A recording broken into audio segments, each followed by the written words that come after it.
Abra comigo, por favor, a sua Bíblia, no primeiro livro de Samuel, no capítulo 1. É um texto bastante conhecido e eu quero fazer a leitura de todo o capítulo. E gostaria que você me acompanhasse e prestasse bastante atenção na leitura do texto da Palavra de Deus.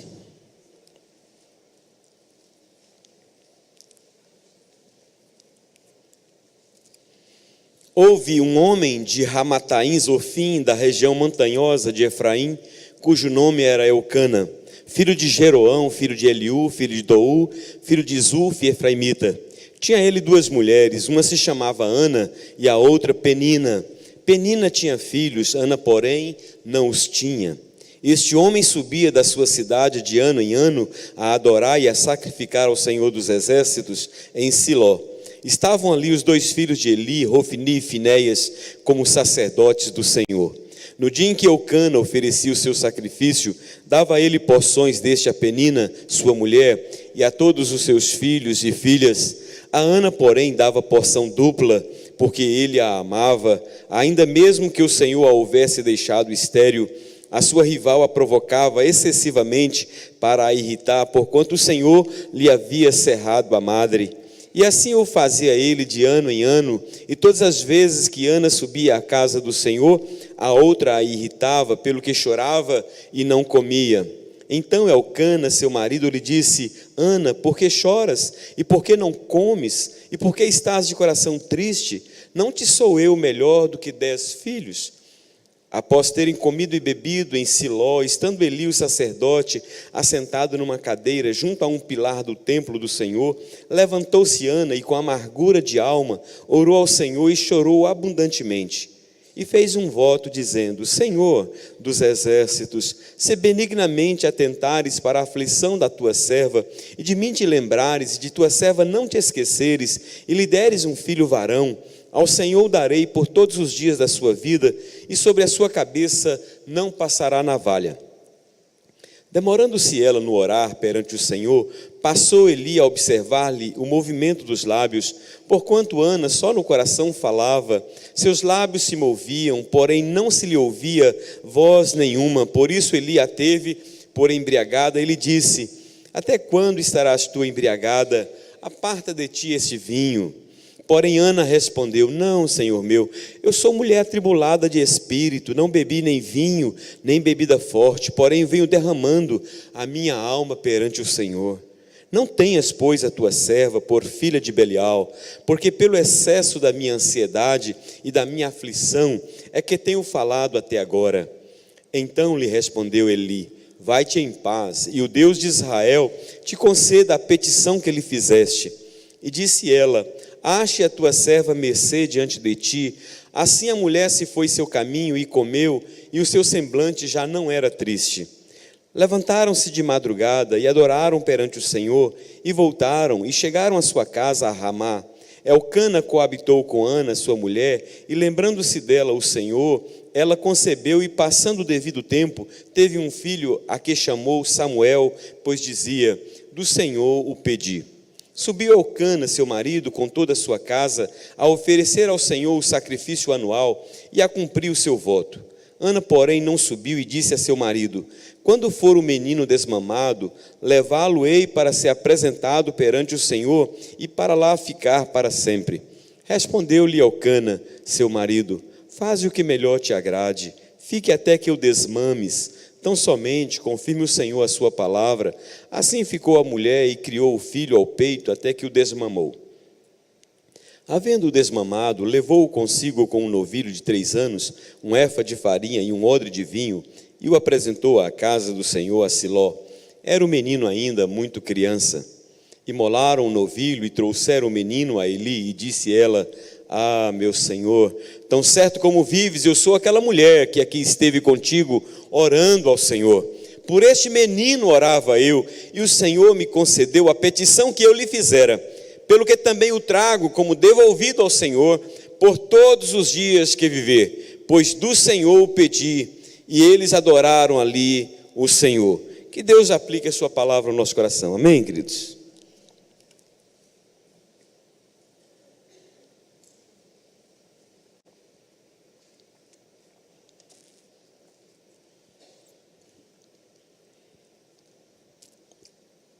Há muitos anos atrás, uma autoridade sobre a minha vida me disse assim, quando eu o questionei a respeito de uma ordem ou de algo que ele havia me pedido para fazer, ele olhou para mim e disse assim: faça o que eu mando e não faça o que eu faço.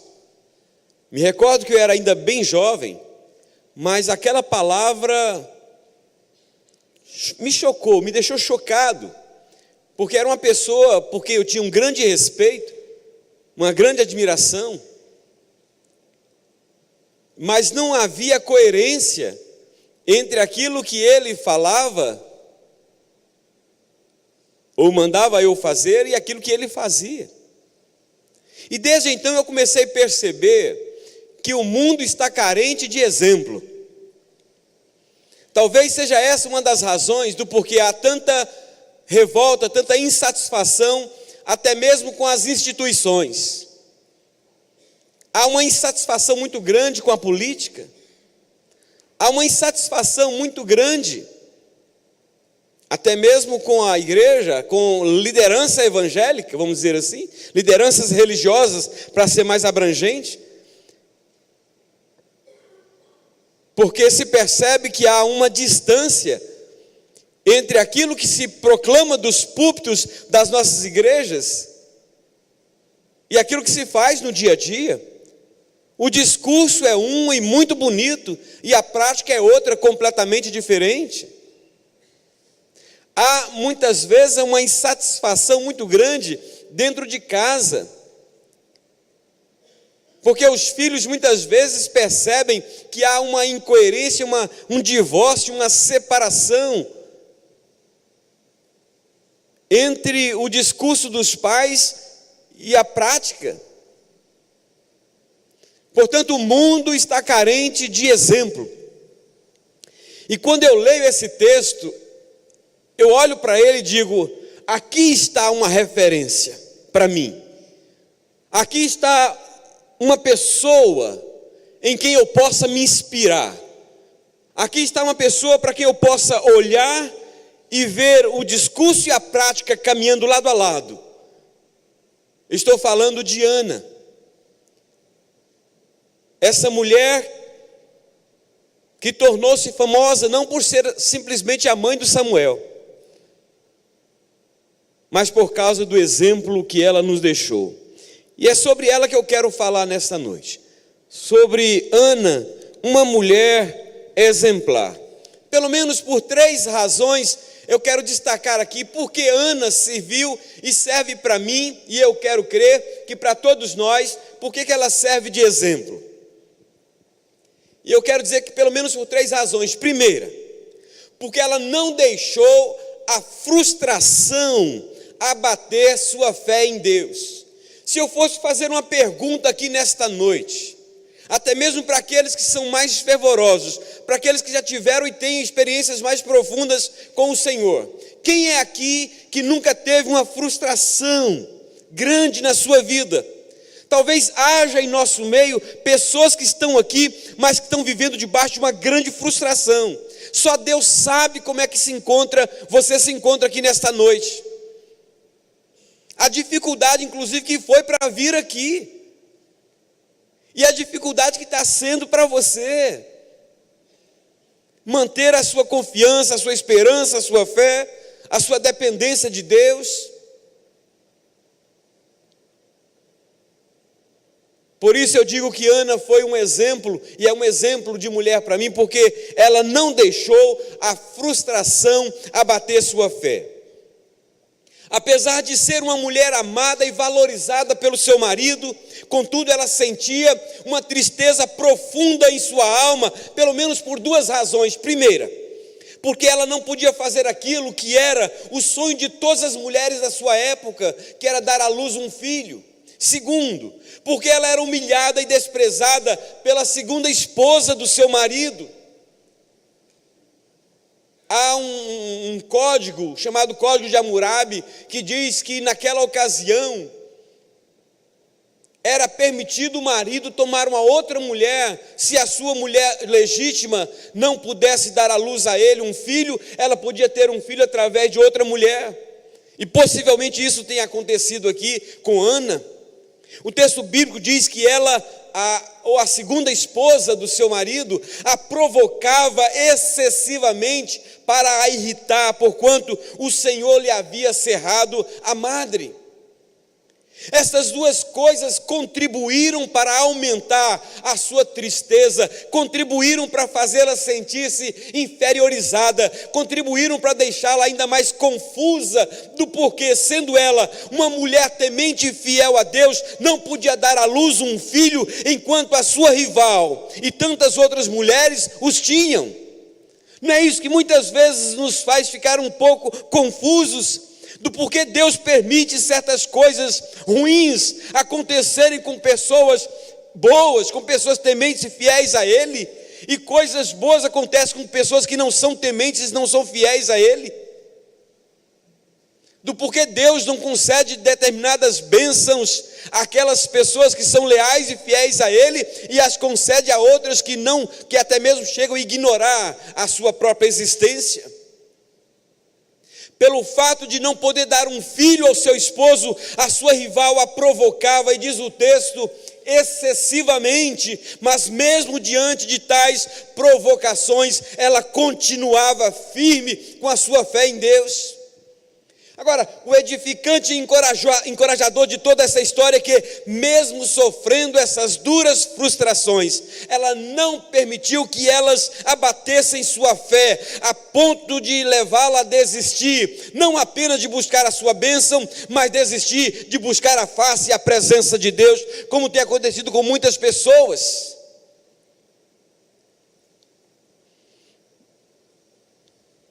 Suas tristezas e frustrações não abalaram sua fé em Deus, nem a afastaram da presença do Senhor. Pelo contrário, elas levaram a buscar o Senhor com mais intensidade e com mais firmeza, a ponto da sua busca ser mal interpretada pelo sacerdote que a observava, confundindo-a com uma mulher embriagada. Porque a profundidade com que ela buscava a face do Senhor era tão grande, a intensidade com que ela buscava a presença do Senhor era tão forte, que o sacerdote não estava acostumado a ver alguém que buscava a face de Deus com tanta intensidade, e disse: você só pode estar embriagada. Por que ele diz isso? Porque ele confundiu, e isso não era comum, ele vê alguém buscar o Senhor dessa forma. E diante desta observação do sacerdote Eli, esta foi a resposta que ela lhe deu: não, Senhor meu, eu sou mulher atribulada de espírito, não bebi vinho nem bebida forte, porém venho derramando a minha alma perante o Senhor. Não tenhas, pois, a tua serva por filha de Belial, porque pelo excesso de minha ansiedade e da minha aflição é que tenho falado até agora. Você percebeu a palavra dela? O excesso da minha ansiedade, o excesso da minha aflição. Apesar dela estar vivendo debaixo desse excesso de ansiedade, desse excesso de aflição, ela não desistiu de continuar buscando a face do Senhor. Ela não desistiu de continuar canalizando em Deus e para Deus a sua fé. Diferente de muitos crentes que se desesperam diante de uma grande aflição, que perdem a sua fé e viram as costas para Deus quando Ele não atende os seus pedidos a seu tempo e a seu modo. Ana permaneceu firme na certeza de que, se Deus não resolvesse o seu problema, iria capacitá-la e fortalecê-la para conviver com Ele. Nós precisamos aprender essa lição, irmãos, porque muitas vezes nós recorremos a Deus visando unicamente a solução do nosso problema. Mas se você percebeu na leitura do texto, a Bíblia diz que foi Deus que havia cerrado a madre dela. Não era um problema físico, fisiológico. Fora Deus que havia cerrado a sua madre, e ela busca a face de Deus pelo menos por duas razões. Primeira, para que Deus resolvesse. Segundo, para que, se Deus não resolvesse, para que Deus a fortalecesse e ajudasse a conviver com aquilo, de forma que aquilo não pudesse impedir dela continuar servindo a Deus como deveria. Você entende agora porque há muitas pessoas que deixam de servir a Deus com alegria, com fervor, com dedicação, porque muitas vezes não tem essa mesma visão que teve Ana, de que se Deus não resolver conceder o pedido que eu faço, Ele vai me ajudar a conviver com a ausência dessa bênção que eu busco, mas viver de forma digna, de forma correta. Depois de ouvir a explicação que Ana lhe deu, do porquê orava daquela forma, o sacerdote lhe disse as seguintes palavras: vai-te em paz, e o Deus de Israel te conceda a petição que fizeste. Ao ouvir tais palavras do sacerdote, Ana lhe respondeu: ache a tua serva mercê diante de ti. Logo depois de dizer tais palavras, ouça com atenção o que o historiador, inspirado pelo Espírito Santo, disse que aconteceu após este encontro. Assim a mulher se foi seu caminho e comeu, e o seu semblante já não era triste. Nada ainda havia acontecido no plano físico e material, mas a fé a levou a voltar para casa diferente da forma como ela havia chegado. Irmãos, eu fico imaginando que muitas vezes é isso que tem acontecido com muitos de nós, e eu fico pensando naquela mulher que sofria de um fluxo de sangue há 12 anos, e ela sai da sua casa dizendo: eu vou lá e vou tocar no Senhor e vou ser curada. E como ela havia dito no seu coração, acontece, ela vai lá, fura um bloqueio de milhares de pessoas, toca na orla da veste de Jesus e sai curada. E Jesus pergunta: quem me tocou? E os discípulos dizem: Senhor, não vês que milhares de pessoas te apertam e dizes: quem me tocou? E a grande pergunta que fica: por quê? Se havia tanta gente necessitada, tanta gente passando por problemas, tanta gente com problemas semelhantes ao dela, de saúde, porque apenas ela voltou curada? E às vezes a gente encontra essa resposta porque muitas pessoas vêm à igreja e algumas voltam aliviadas, algumas voltam curadas, algumas voltam transformadas, algumas voltam restauradas e outras não. Muitas vezes depende da forma como nós vamos para buscar ao Senhor, porque muitas vezes nós passamos mais tempo diante de um espelho do que nos preparando emocionalmente e espiritualmente para nos encontrarmos com o Senhor. E tantas vezes nos perdemos nas distrações durante o culto. A Bíblia diz que Ana, quando o sacerdote disse para ela, eu fico pensando aqui, quando o pastor Rimac, logo no começo do culto, dizendo: olha, Deus pode curar muitas pessoas aqui, pode abençoar a sua vida, pode fazer isso. E eu fico pensando, irmãos, naquela palavra do sacerdote Eli: minha filha, vai-te em paz.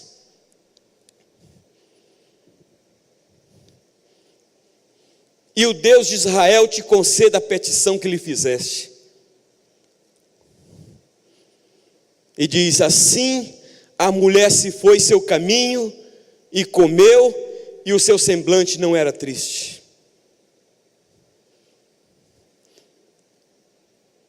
A fé a levou a voltar para casa diferente da forma como ela havia chegado. E eu creio que aquilo que aconteceu com Ana no passado pode acontecer hoje conosco. Pode nos fazer ter vindo, nós podemos ter vindo de uma forma para a igreja hoje, mas podemos voltar de uma forma diferente. A mulher que subiu amargurada agora descia aliviada. A mulher que subiu frustrada agora descia realizada. A mulher que subiu cabisbaixa agora subia de cabeça erguida. A mulher que subiu enferma agora descia curada. A mulher que subiu triste agora descia alegre. A mulher que subiu humilhada agora descia exaltada. A mulher que subiu derrotada agora descia vitoriosa. A mulher que subiu estéril agora descia fértil. Sabe por quê? Porque ela não permitiu que a frustração abatesse sua fé em Deus. Meu querido irmão, essa lição que Ana aprendeu, muitos de nós precisamos aprender. Sabe por quê? Porque há certos problemas em nossas vidas em que não basta ter fé para que eles sejam resolvidos. É preciso que eles estejam dentro do propósito, do tempo de Deus, para que os mesmos sejam devidamente solucionados. Não foi quando Ana quis, mas quando Deus quis. Não foi por capricho, mas por propósito. Minha pergunta para você nessa noite é: como é que você tem convivido com aqueles problemas aos quais Deus ainda não quis resolver? mesmo você depositando a sua fé nele.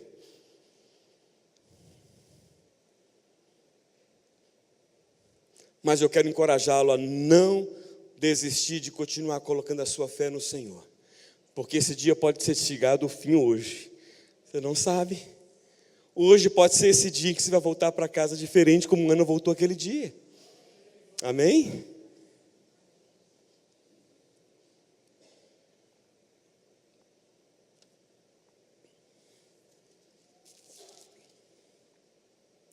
A segunda razão pela qual Ana é um exemplo de mulher para mim é porque ela não deixou a frustração afastá-la da oração. Ela não deixou a frustração afastá-la da oração. A frustração de não ter algo que deseja, de não ter a sua oração respondida no tempo em que se deseja, já afastou e tem afastado muita gente da oração, mas isso não aconteceu com Ana, o que faz dela um exemplo para nós a ser seguido. O texto nos deixa claro não nos deixa claro há quantos anos ela vinha clamando por um filho, mas nos dá a entender que era tempo suficiente para fazê-la sentir-se desanimada ou desmotivada para orar, pelo fato de nos informar que a outra esposa do seu marido já havia tido vários filhos, ao passo que ela não os tinha. Não há detalhes a respeito disso, mas se esta informação a respeito que eu disse agora há pouco, de que naquele período era permitido pela lei, não pela lei de Deus, mas por uma lei paralela, de que uma mulher estéril poderia, um homem que era casado com uma mulher estéril poderia tomar outra mulher para ter filhos através dela, significa dizer que já haviam se passado vários anos, porque primeiro ela casa com Ana, e não tem o que ele desejava, que era um filho. Depois então ele casa com Penina, aí vem o primeiro filho, vem o segundo, e vem os outros filhos, diz que teve filhos e filhas, portanto foram vários anos. E você já imaginou o que é isso? Você vê a outra mulher que foi tomada porque ela não pôde dar à luz um filho, dando à luz um filho, mais outro, mais outro, mais outro, mais outro. Quando seu marido vinha anualmente à casa do Senhor para sacrificar e adorar a Deus, ela poderia muito bem ter ficado em casa, especialmente se levarmos em consideração as razões que ela tinha para isso, mas mesmo assim, ela se recusava a ficar, porque ela via naquela ocasião uma excelente oportunidade para buscar a face de Deus em oração e derramar perante Ele o seu coração, conforme ela mesma declarou ao sacerdote Eli, dizendo: eu sou mulher atribulada de espírito, não bebi vinho forte, nem bebida forte, porém venho derramando a minha alma perante o Senhor. Não sei se você observou, mas o verbo que ela usou está no gerúndio, não está nem no passado, nem no futuro, está no gerúndio, derramando. Foi isso que ela disse ao sacerdote: eu venho derramando a minha alma perante o Senhor.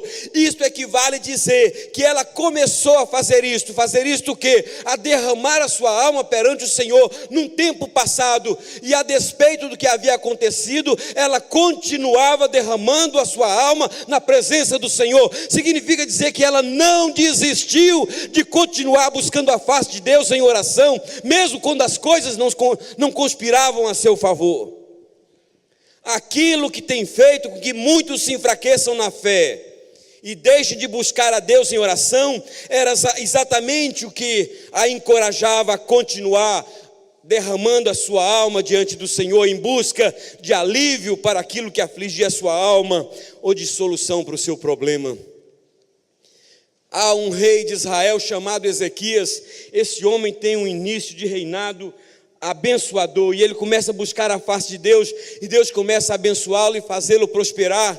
Mas à medida que ele começa a prosperar, ele começa a se envolver com as demandas do seu reino, e possivelmente, certamente, ele começa a deixar de buscar gradamente a presença do Senhor para dedicar-se aos seus negócios. E chega um momento que Deus levanta o profeta Isaías para transmitir a seguinte mensagem para ele.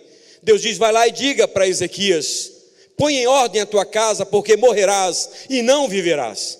E Isaías então vai ao encontro de Ezequias e diz: assim diz o Senhor, põe em ordem a tua casa, porque morrerás e não viverás. A Bíblia diz que Ezequias transmite a mensagem e sai, e vai embora, volta para sua casa.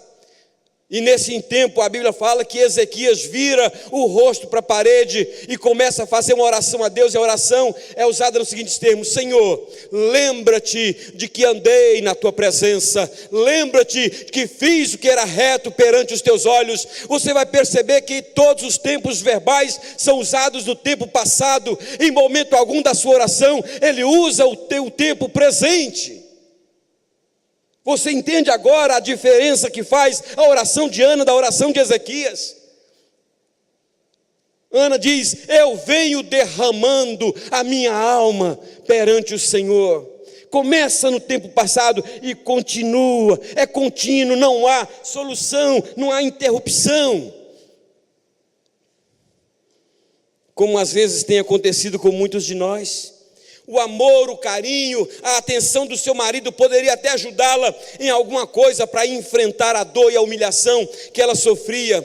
Mas era na oração a Deus que ela encontrava forças para continuar sua caminhada sem desanimar ou desistir da bênção que almejava. Conforme ela mesma afirmou em seu cântico, no final do verso 9, que diz assim: porque o homem não prevalece pela força.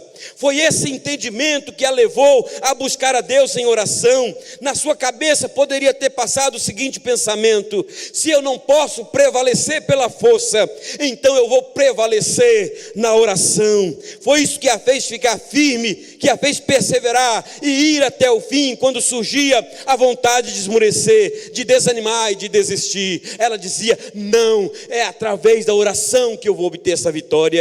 Uma das cenas mais tocantes para mim de toda essa história é a cena em que ela apresenta o seu filho ao sacerdote e lhe diz as seguintes palavras, apontando para o seu filho, que poderia ter aí por volta de 3 anos de idade. Ela chega diante do sacerdote, aponta para o seu filho Samuel e diz: por este menino orava eu, e o Senhor me concedeu a petição que eu lhe fizera.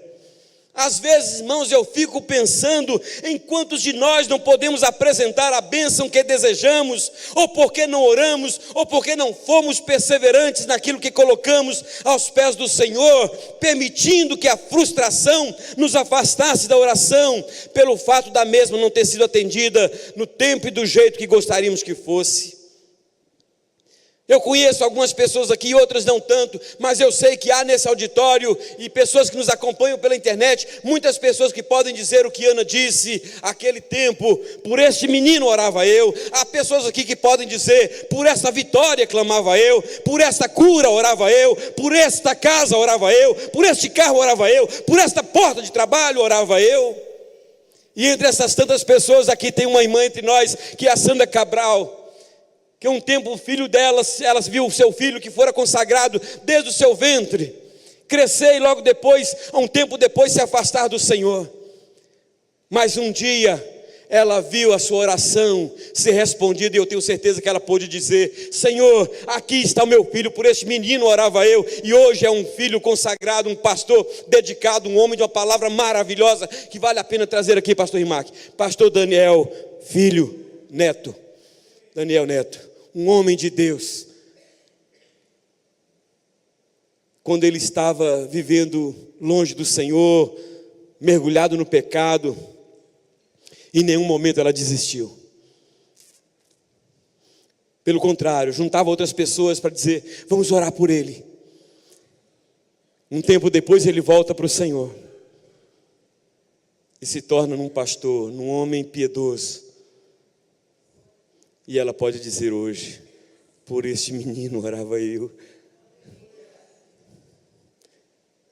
Creio que muitos de nós ainda não entendemos o poder e o valor que tem a oração. Eu temo que muitos de nós ainda não tenhamos aprendido para que serve a oração. Eu receio que muitos de nós estejamos usando a oração de forma não muito correta, isto é, temos usado a oração de forma egoísta, com o único objetivo de extrairmos de Deus aquilo que desejamos. Mas a oração é mais do que isso.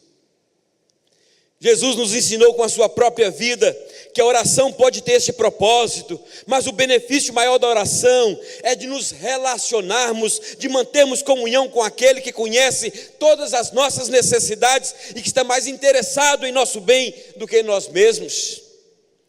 Quando Jesus ensinou os seus discípulos a orar, provavelmente eles não entenderam as palavras iniciais daquela oração, porque até aquele momento Deus era conhecido pelos judeus como o Deus El Shaddai, Adonai, o Deus de guerra, o Deus poderoso, o Deus que despedaça cedros, o Deus que faz proezas, o Deus que faz maravilhas, o Deus que faz milagres, o Deus que faz trovejar, que faz chover, que abre o mar. Ele foi sempre conhecido por esse poder. Mas Jesus inicia a oração de uma forma diferente, dizendo: quando vocês orarem, orem assim: Pai nosso que estás nos céus, santificado seja o teu nome, venha o teu reino, seja feita a tua vontade, assim na terra como no céu.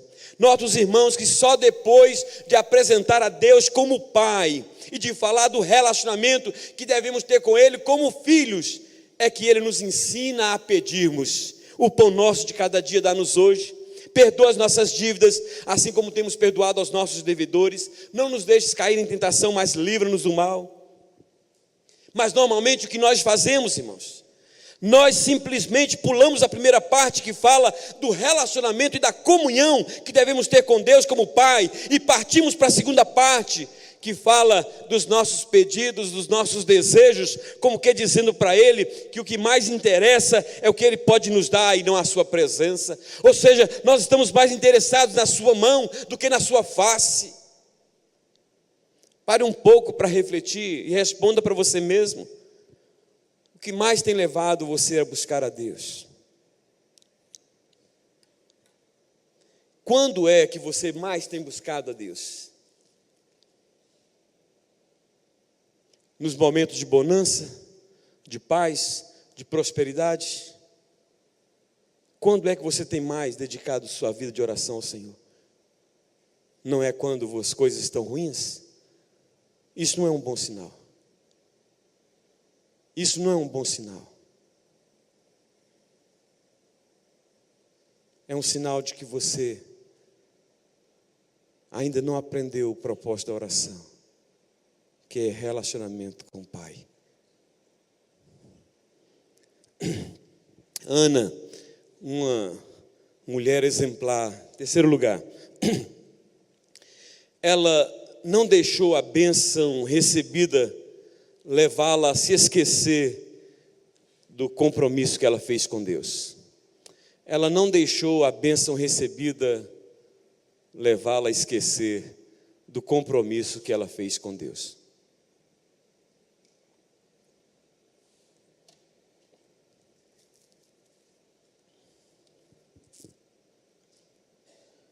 Na última vez em que Ana esteve no templo, buscando a face de Deus em oração, antes dela engravidar, ela fez um voto a Deus dizendo: Senhor dos exércitos, se benignamente atentares para a aflição da tua serva, e de mim te lembrares, e da tua serva não te esqueceres, e lhe deres um filho varão, ao Senhor o darei por todos os dias da sua vida, e sobre a sua cabeça não passará navalha. O escritor sagrado nos informa que depois que Ana engravidou-se e teve o filho que ela havia pedido a Deus, assim que ela o desmamou, ela o levou ao templo e o consagrou a Deus, cumprindo o compromisso que ela havia feito anteriormente, conforme podemos ver nos versos 24 a 28. Esses versos diz que depois que ela o desmamou, ela o levou ao sacerdote Eli e diz: aqui está, aquilo que compromisso que eu fiz, eu estou cumprindo, eu estou devolvendo ao Senhor. Irmãos, se nós levarmos em consideração a família do sacerdote Eli, especialmente o mau testemunho dos seus filhos, Ana tinha razão de sobra para não fazer o que ela fez, mas ela preferiu confiar no Senhor do que se esconder atrás de uma desculpa qualquer para não cumprir o que ela havia votado.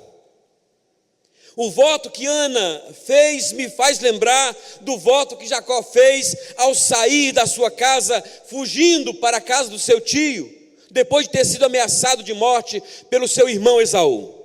No caminho, depois de ter tido uma experiência maravilhosa com o Senhor, ele fez o seguinte voto: se Deus for comigo e me guardar nessa jornada que empreendo, e me der pão para comer, roupa que me vista, de maneira que eu volte em paz para a casa de meu pai, então o Senhor será o meu Deus, e de tudo quanto me concederes, certamente te darei o dízimo.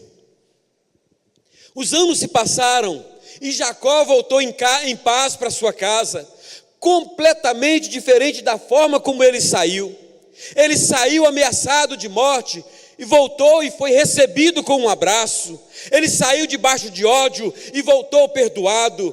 Ele saiu solteiro, ele voltou casado. Ele saiu só e voltou cheio de filhos. Ele saiu amaldiçoado e voltou abençoado. Ele saiu imaturo, voltou experiente. Ele saiu pobre, voltou rico. Ele saiu sem conhecer a Deus e voltou conhecendo a Deus.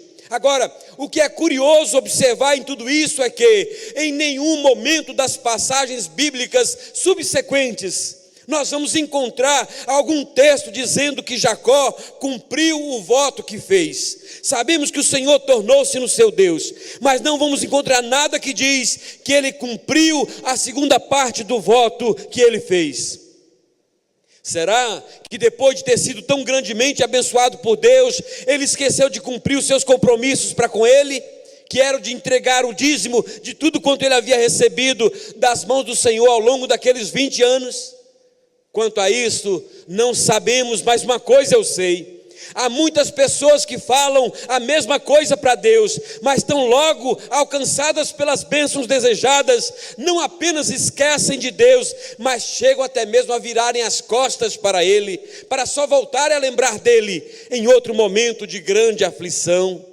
Ao sermos agraciados com uma grande bênção, ou ao sermos atingidos por uma grande aflição, ao findar de um ano, ou ao recebermos uma má notícia de algo ruim que está para acontecer conosco, é muito comum dizermos ou fazermos o que Jacó disse e fez naquele dia: se o Senhor me abençoar, eu vou fazer isto e vou fazer aquilo. Pessoas talentosas, pastor Rimac, pessoas talentosas, mas que são inúteis na casa do Senhor, mas que depois de passar por uma grande aflição diz: se Deus me abençoar, eu vou dedicar mais minha vida ao Senhor, eu vou ser uma pessoa mais útil, uma pessoa mais fervorosa, mais dedicada, mais leal, mais fiel.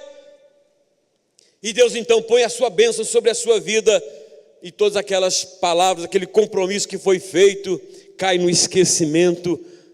E o que é pior, nós achamos que Deus também se esquece, mas a Bíblia fala que não, que é melhor não votarmos nada do que votarmos e não cumprirmos.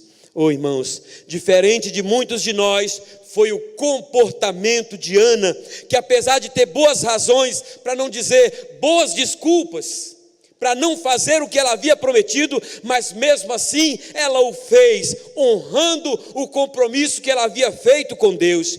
Por causa da sua fidelidade e da sua lealdade em cumprir o seu compromisso para com Deus, mesmo depois de ter recebido a bênção que desejava, Deus a agraciou com mais 5 filhos, sendo 3 homens e 2 mulheres. Olha o que diz o capítulo 2, verso 21.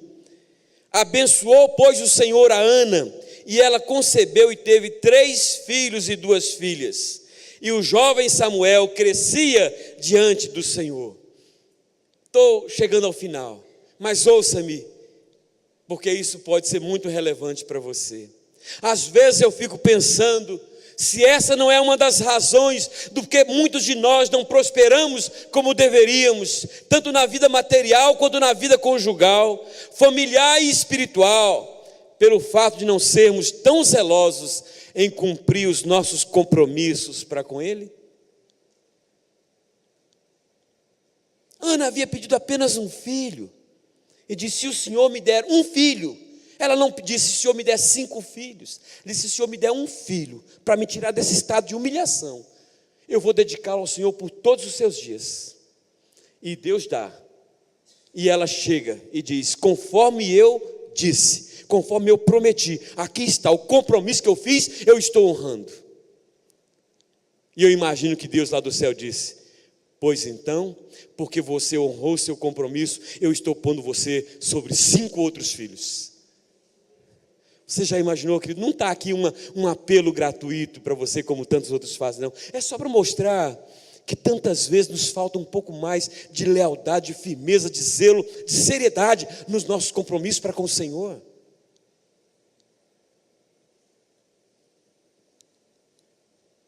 Será que Deus tem prazer em me contemplar com a bênção maior do que a que pedi, como Ele fez com Ana?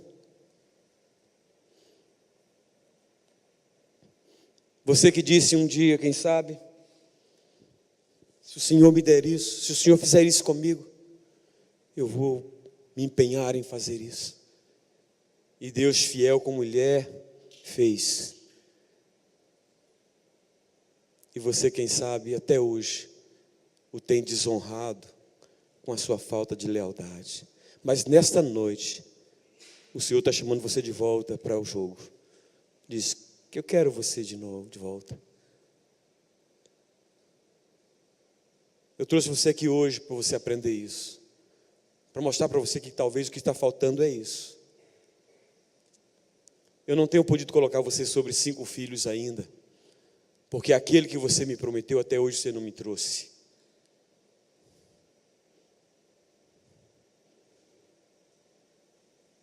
Talvez você tenha feito com aquele garotinho. Garotinho que pediu: papai, me dá um dinheiro para eu dar de oferta na igreja. E o pai pegou então 2 moedas e disse: essa aqui é para você dar para o Senhor, e essa é para você. E o garotinho saiu todo feliz da vida. No que ele vai correndo assim, uma das moedas cai e cai no bueiro. E ele olha e diz: lá se foi a moedinha do Senhor. Por que cai no bueiro é do Senhor e a outra ficou? Se ele não havia dito qual que era dele e qual era do Senhor.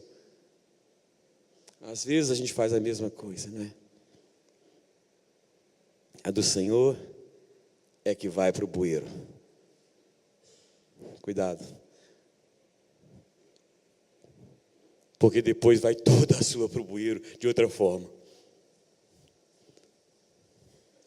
Eu quero concluir esta mensagem lhe fazendo a seguinte pergunta, ou observação. Ana deixou o exemplo de não permitir suas frustrações abater sua fé e a sua dependência de Deus. Como é que você está, meu querido? Seja sincero, honestamente.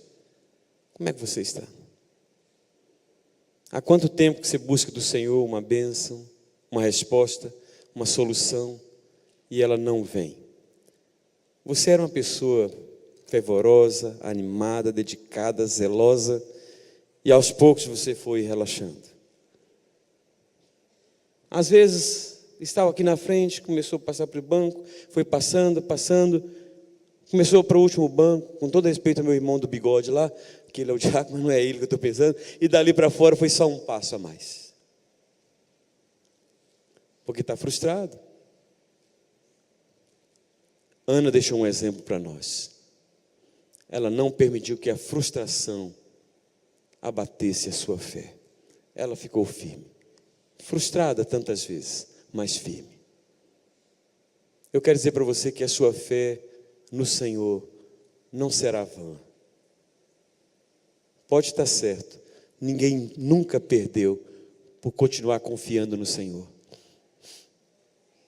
Em segundo lugar, Ana deixou o exemplo de não permitir suas frustrações afastá-la de Deus e de uma vida de oração, mesmo não recebendo o que ela pediu em seu tempo, a seu tempo e a seu modo. Será que você não tem ficado um pouco chateado com Deus?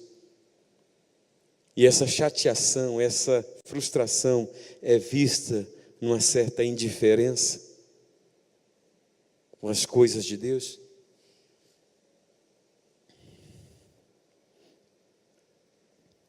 Terceiro lugar, Ana deixou o exemplo de não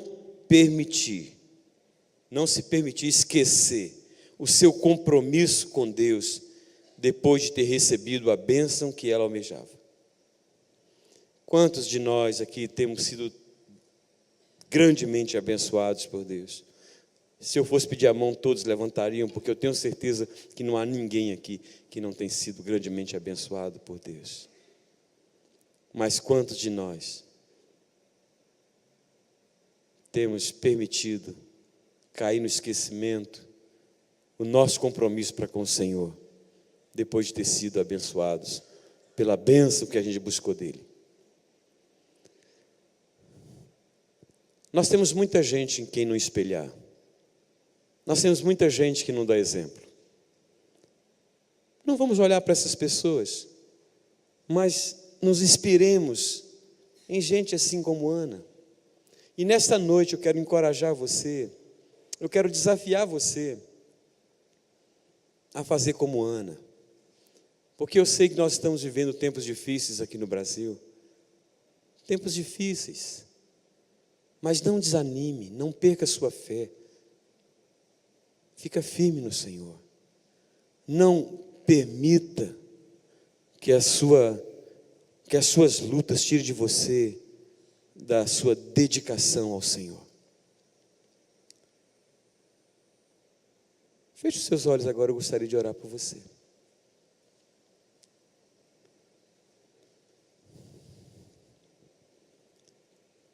Senhor, Tu conheces o nosso coração. Tu sabes que quando às vezes estamos passando por lutas, provações, especialmente quando passamos por provações prolongadas, e que às vezes caímos até no descrédito, Tu sabes que muitas vezes a gente fica frustrado e um pouco desapontado com o Senhor. Às vezes nós não temos coragem de dizer isso, e nós dizemos isso na nossa maneira de agir, na nossa indiferença com a obra do Senhor, na nossa apatia com a nossa vida de oração, de comunhão, de consagração. Mas nesta noite, Senhor, eu te suplico em nome de Jesus, que Tu olhes com misericórdia para nós, e que Tu levantes o abatido nesta noite, que Tu renoves, ó Deus, a fé, a força, o vigor físico, emocional e espiritual desse meu irmão, dessa minha irmã, que ama o Senhor, mas que está assim, vencido, abatido, desanimado, frustrado.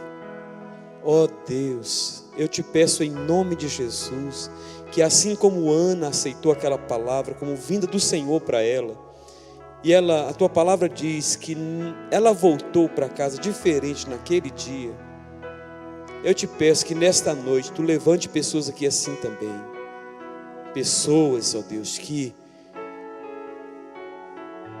vão voltar não mais abatidas, não mais vencidas, não mais frustradas, mas confiantes na vitória, para a glória do Teu nome, em nome de Jesus, amém.